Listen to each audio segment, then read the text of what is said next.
নিকটবর্তী আকাশটিকে তুমি দেখো, তাকে কিভাবে প্রদীপ মালা দিয়ে আমি সাজিয়ে রেখেছি। ঊর্ধ্বলোকের দিকে গমনকারী শয়তানদের তাড়িয়ে বেড়ানোর জন্য এ প্রদীপগুলোকে আমি ক্ষেপণাস্ত্র হিসেবে সংস্থাপন করে রেখেছি। চূড়ান্ত বিচারের দিন এদের জন্য জ্বলন্ত অগ্নিকুণ্ডের ভয়াবহ শাস্তির ব্যবস্থাও আমি যথাযথভাবে প্রস্তুত করে রেখেছি।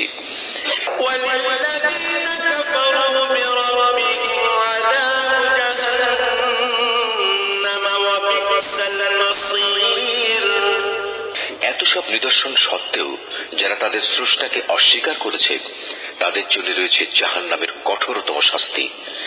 জাহান্নাম কতই না নিকৃষ্টতম স্থান।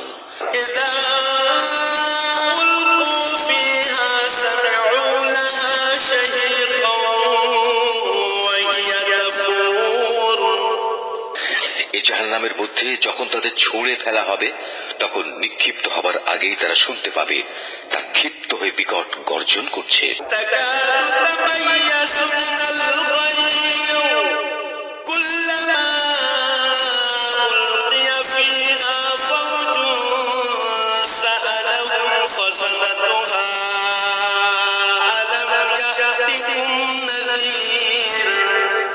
মনে হবে তা যেন প্রচন্ড ক্রোধের কারণে ফেটে দীর্ণ বিদীর্ণ হয়ে যাচ্ছে।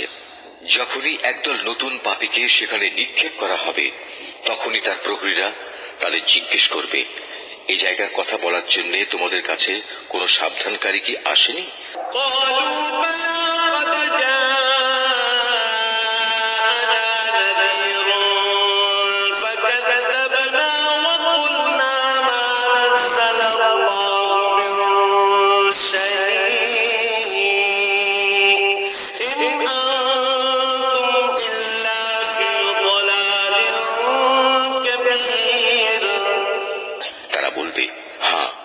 আমাদের কাছে আল্লাহ সাবধানকারী নবী রাসূল এসেছিল, কিন্তু আমরা তাদের অস্বীকারই করেছি।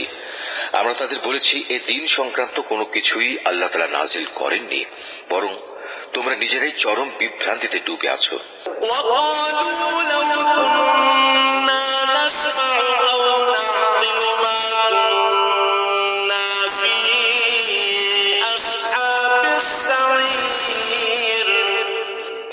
তারা বলবে, কত ভালো হতো যদি সেদিন আমরা নবী রাসূলদের কথা শুনতাম এবং তা অনুধাবন করতাম, তাহলে আজ আমরা জ্বলন্ত আগুনের বাসিন্দাদের মধ্যে গণ্য হতাম না।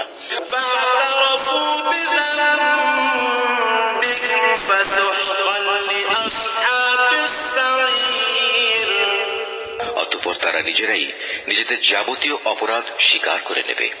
ধিক্কার!